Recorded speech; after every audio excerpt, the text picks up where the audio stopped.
to je sklek u stvari koji bi trebalo se radi jednom rukom i trebalo bi sve vreme dok izvodite taj sklek da vam telo, da vam se ne krivi, da tako kažemo. Znači sve vreme je potpuno horizontalno i to je Goku radio kada je bio na putovanju do planete Namek na 20 puta gravitacije, znači negdje na početku tog putovanja. Veliki pozdrav, dobrodošli u moj novi video. U današnjem videu odradit ću ovaj izazov Goku Slack kog sam upravo malo prije video. Nikad nisam u životu radio Goku Slack, niti sam ga kad video da ko radi. Video sam video koji su izbacili Haške i Kinez. Oni su radili, a mislim, oko 4 ponavljanja pravila Goku Slacka.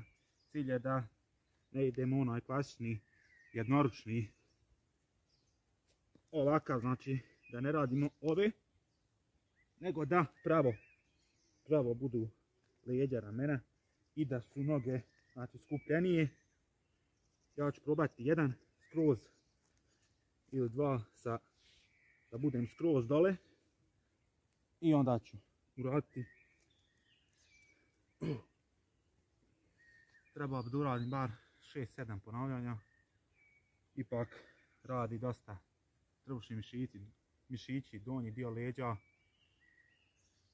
Ostanite do kraja i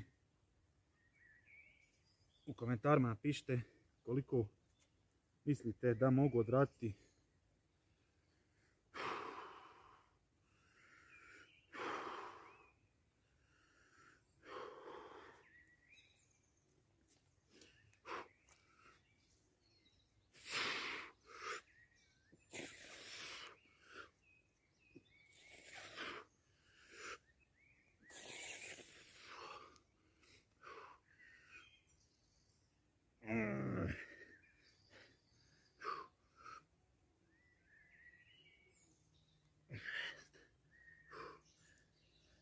Idemo desna ruka.